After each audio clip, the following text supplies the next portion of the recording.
देता, यहां कुछ नहीं।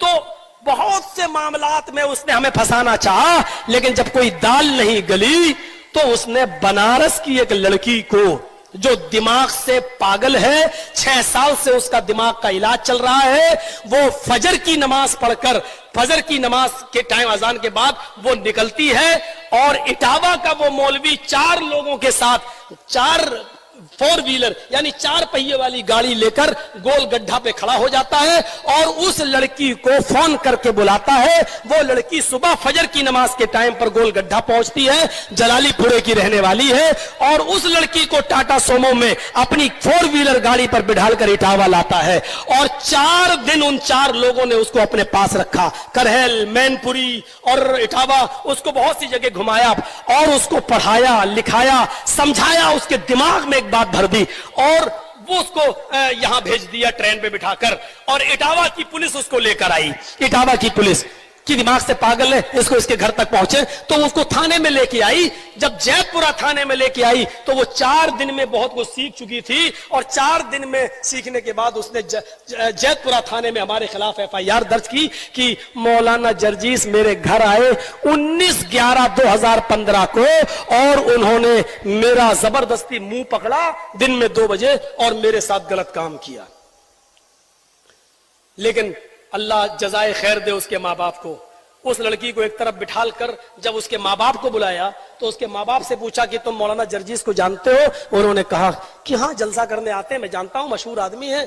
कहा नहीं नहीं, तुम्हारे घर कभी आए? कहा नहीं, हमारे घर तो नहीं आए। कहा तुम्हारी लड़की बोल रही है कि मेरे घर पे आए और 2 बजे दिन में 19/11/2015 को मेरे साथ गलत काम किया। तो कहने लगे साहब वो तो दिमाग से पागल है, वो तो कई दिन घर से भाग जाती है और कई मर्तबा भागी है। अभी भी देखिए 4-6 दिन से गायब थी और मैंने इसलिए FIR नहीं की कि वो तो उसकी आदत है चली जाने की। हम मौलाना जर्जीस को बिल्कुल बेकसूर मानते हैं, वो हमारे घर कभी नहीं आए। ये बाकायदा चार्जशीट पर पुलिस ने लिखा है। लेकिन लड़की के दिमाग में भर दिया या पैसा दे दिया उसको इतना। अब वो लड़की का जब 164 का बयान हुआ, कलम बंद बयान जिसको बोलते हैं, उसमें उस लड़की ने 15 दिन के बाद दूसरा बयान दिया। उसने कहा मजिस्ट्रेट के सामने कि मौलाना जर्जीस कभी मेरे घर नहीं आए, मुझे बनारस में जब जलसा करने आते थे तो मुझे होटलों में बुलाते थे और होटल में मेरे साथ गलत काम करते थे और मैं 2 साल से मेरे साथ जबरदस्ती कर रहे हैं। तो जज ने पूछा भी उससे, मैडम जबरदस्ती एक बार होती है, बार बार तो नहीं होती, 2 साल से जबरदस्ती हो रही तुम्हारे साथ? तो कहा नहीं, वो कह रहे हम शादी कर लेंगे और अब शादी नहीं कर रहे हैं। तो बस इस बयान को लिखकर उसने जैतपुरा थाने को अलर्ट कर दिया कि आप जो है तफ्तीश करिए कौन सी होटल थी, कौन सी। अब लड़की से पूछा जा रहा है कि कौन सी होटल थी, किस होटल में तुम गई हो, 2 साल से तुम होटल जा रही हो। तो लड़की का बयान है जो चार्जशीट पर लिखा हुआ है कि मैं होटल जानती नहीं हूं, पहचानती नहीं हूं और अगर मुझे होटल तक ले जाया गया तो मैं होटल पहुंच भी नहीं पाऊंगी। अरे 2 साल से तुम जा रही हो तो होटल नहीं? कहा नहीं, मैं नहीं जानती होटल कौन सी थी, मैं भूल गई। फिर उस लड़की का मेडिकल कराया गया तो मेडिकल में साफ तौर पर आया no live and dead sperm seen, जो हमारी चार्जशीट पर लिखा हुआ है और आगे भी लिखा है नो इंटरनल एंड एक्सटर्नल। ना उस लड़की के अंदर कुछ हुआ ना बाहर, यानी वो शादी से पहले जैसी थी वैसी ही है, उस लड़की के साथ कुछ नहीं हुआ।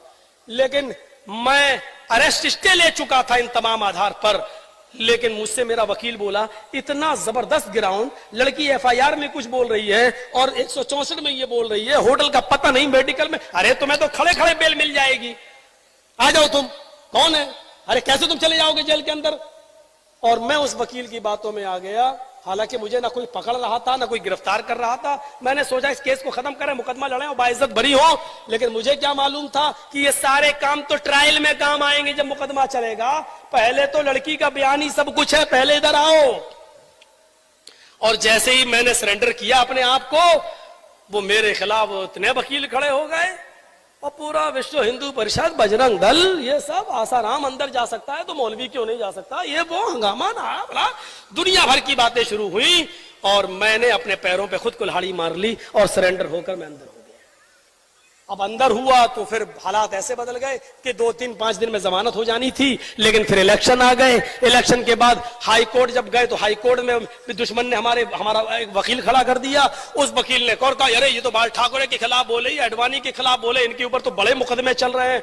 वो हाई कोर्ट ने भी मेरा क्रिमिनल रिकॉर्ड मंगा लिया कि इनका क्रिमिनल रिकॉर्ड मंगाओ, उसके बाद देखेंगे। अब क्रिमिनल रिकॉर्ड कोई हो तब तो है, कोई रिकॉर्ड नहीं। हर थाने से मेरे पास नील की कोई थाने में रिपोर्ट ही नहीं है, सारे थानों से नील रिपोर्ट आई। हाँ, कानपुर में एक मुकदमा था मेरे ऊपर 153 का, तो वो मुकदमा उसमें मैं बेल पे छूटा हुआ था।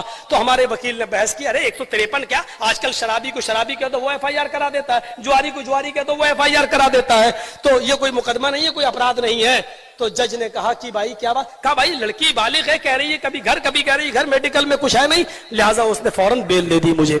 अब जब बेल मिली मुझे तो अब मेरा दुश्मन फिर चौकन्ना हुआ। अब तो बेल मिल गई, अब तो जर्जिस भी मेरे खिलाफ कुछ ना कुछ करेगा।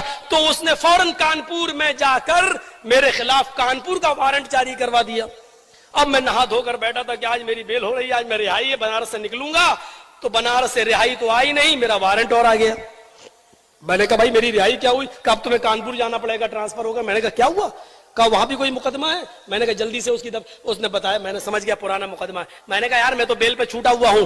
बोले अब यहां से आपको ट्रांसफर किया जाएगा। तो अब मुझे वहां ले जाया गया, बनारस की पुलिस हमको लेके वहां पहुंची, लेकिन वहां मैं बस खड़े ही खड़े मैं छूट गया। उसने कहा कि आप तारीख पे क्यों नहीं आए? मैंने कहा मैडम मैं जेल में था। मैं कैसे आता, 4 महीने। तो आपके वकील को आप एप्लीकेशन लगा